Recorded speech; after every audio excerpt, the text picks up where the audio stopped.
listener production. Hey, Simon Beaton with you for this episode of The Briefing. From our last official statistics in the 2021 census, we found out that 120,000 people were experiencing homelessness in Australia, and it's unlikely to have improved since then. So is there an answer? Can we ever actually end homelessness? Is this a blue sky, unachievable slogan, or an actual thing that we can do as a society? Well, one country seems to actually seriously be ending homelessness. Across many parts of Europe, the number of people experiencing homelessness has risen consistently, but not in Finland. In their capital, Helsinki, the government is aiming to end homelessness, or get it down to a point where becoming homeless is very likely to be very temporary for most people by 2025, next year. But how? The Briefing's Bension Siebert spoke with Juha Kahila, Head of International Affairs at the Y Foundation, who joined us from Finland to explain. Juha, thanks so much for joining us on The Briefing. My pleasure. Thanks for having me. So for years, the number of homeless people has been rising in Europe, but not in Finland. Do Finnish people care more about people sleeping on the streets? Yeah, I think that's one way to put it. I think there is this kind of traditional thing that, in Finland that we like to take care of our own people. And I think it's in the DNA that, if someone is sleeping on the streets or they don't have a home of their own, they should have one. And we see that if you are homeless, it's not individual's fault, but it's a problem in the society that allows people to become homeless in the first place. So I think there is differences how we look at that thing around the globe. So the statistics are pretty amazing. Homelessness has been trending down in Finland for 15 years. How? Why? I think the two main things are that there has been a political will to end homelessness. So there has all the political parties regarding they're from the left side or the right side, they agree that we should end homelessness. And then that's probably the only thing they actually agreed. But of course, it gives us a good backbone to do the work. And then the second thing is that we have never stopped building affordable, state-subsidized affordable housing. So that plays a huge role, and we have started building affordable housing after the Second World War, so over 70 years ago, and we are still doing it. And that's totally different compared to some other countries where they have stopped building affordable housing altogether, and we never did it. And I think we can now see the results that when we have actually homes that people can afford, then the number of homeless people is also quite low. So it's a pretty obvious tie between a lesser housing crisis and lesser homelessness. Yeah, for sure. I think we have good examples from Canada and the UK, for example, where they more or less stopped building affordable housing in the 1990s, and now they're paying the consequences regarding that there are many, many tens of thousands of homeless people. And we've never had that situation in Finland since 1980s. So I think that plays a huge role. So the capital of Finland, Helsinki, is reportedly on the path to eliminating long-term homelessness by next year. Is that possible? Yeah, so City of Helsinki, they have a goal to end homelessness by the end of 2025. So yes, they have a year and a half more or less to do the work, but it is doable. It's an ambitious goal for sure. And of course, the current government is throwing some roadblocks, I should say, regarding that they are cutting some of the social benefits and so on. But I think Helsinki has done marvelous work over the past 20 years or so, and it is totally possible to end homelessness by the end of 25. But that doesn't mean that there would be no homeless people at all. But, at any given time, there should be maximum 100 homeless people in shelters or temporary accommodation, and they should be housed permanently within 3 months. So that's the definition of ending homelessness in City of Helsinki. But I think they have a quite good program, and of course we are helping them as well.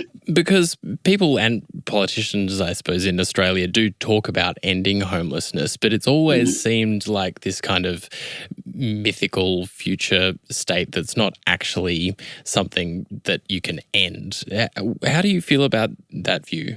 I think it's a really good thing that we have start talking about ending homelessness, because before it was talking about managing homelessness and how we can reduce it a little bit, and now we are talking about ending it. So I think it's a good change to the narrative for sure. But then again, like I said, in the city of Helsinki, the goal is to end homelessness, but the definition is it's a little bit different, and then if we want it or not, we'll always be there. But we have to make it as rare and as brief as possible for people experiencing it. So I think in that sense, it's good to have these slogans to end homelessness. But then the other thing we need to have is to back up those words with action as well. So what does it mean in the Australian context? What should you be doing? Is it like building more affordable housing, change the system into housing first, or how to prevent people becoming homeless in the first place? So I think there has to be good progress, and then it's hard work, and somebody has to do it. Is it more than just housing? Are there services in Finland that are different to the services that are available in the rest of Europe? Not different. Of course, the main way we do the work is the housing first, which means that people first get the housing, but then there is of course the support services. So home and support. And then I think the main difference is that when we started in Finland, the Housing First 2008, we didn't start with a pilot project or project here and there, but we went all in. So that means that we changed the system completely, and we renovate almost all the shelters and temporary accommodation into permanent homes for people. And then we trained a lot of employees to do the housing first work, and we recruited a lot of new staff members and so on. So it was a complete system change. And then in many European countries, they're starting with small pilot projects for 20 tenants or 50 tenants, and then they see how it goes for 3 years, and then they try to expand. And then I think, we need more politicians with the courage to do the full systematic change, to go all in, so to speak. So could you explain that term housing first? I mean, it seems sort of straightforward, but does that also mean millions and millions of dollars of government funding is required? So, for example, in Finland, when we started the Housing First, it was a global financial crisis, 2008.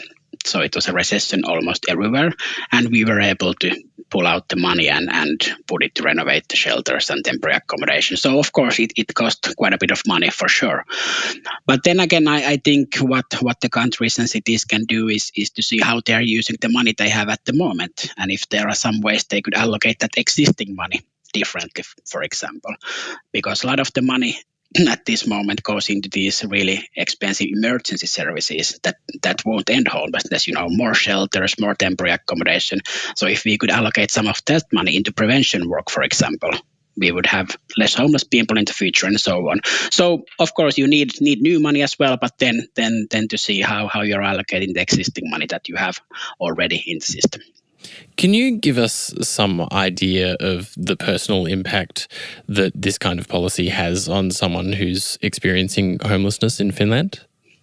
Yeah, well, I've been a support worker myself back in the days, and there is this one tenant who told me that, Juha, that if I wouldn't have got the home and the support, there would have been two choices for me, jail or 6 feet under. So I think that is a quite good explanation. What are the consequences for people and the impact for people who get the home, the safe place of their own, and then the support they need. A lot of people are struggling quite a bit at the moment with a cost of living crisis and a housing crisis and various other crises in Australia. And for some, it's difficult to extend their empathy and support to someone who's living on the street. What would you say to those people? Well, I think the attitudes all around the globe are getting harsher and harsher for people experiencing homelessness. But we like to say that housing is a human right. And then if that doesn't make any difference for people attitudes, then we also have the cost-effective studies that we have made in Finland and that has been made around the globe, that when we take care of the people, homeless people who are in the streets or in a shelter or temporary accommodation, and we actually give them a permanent home of their own and the right kind of support they need, we are actually able to save society's money, taxpayers' money. And the number usually is around 15,000 euros per person per year that are the savings compared that they would be on a shelter or temporary accommodation or on the streets. And that's because when people have home of their own and the support they need, they don't need to use the really expensive emergency services in the health sector, for example. They end up on a jail. Not so much, and then these kind of things. And when you add it up, you get a lot of savings, and that's the other thing that we try to communicate with people, that if you don't care about the human aspect of the work, usually people care about the financial aspect. Can you give us an idea of what affordable housing looks like in Finland? Is this individual houses? Is it large buildings? And how does it work? Because obviously people who are experiencing homelessness, they often have issues involving like addiction or violence, for example. Normal affordable housing, it's not meant just for homeless people. It's meant for people who have low income. So, for example, people working the service industry or in the supermarkets and so on. And then from the outside, you can't tell which one is affordable housing because the building regulations are quite high in Finland and the quality has to be good. So it's like everyday housing.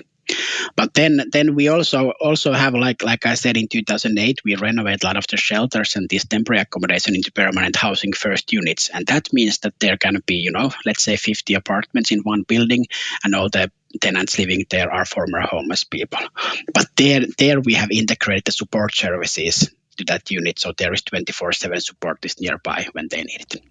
Juha, thanks so much for joining us on The Briefing today. Thanks for having me. The Briefing's Bension Siebert speaking with Juha Kahila there.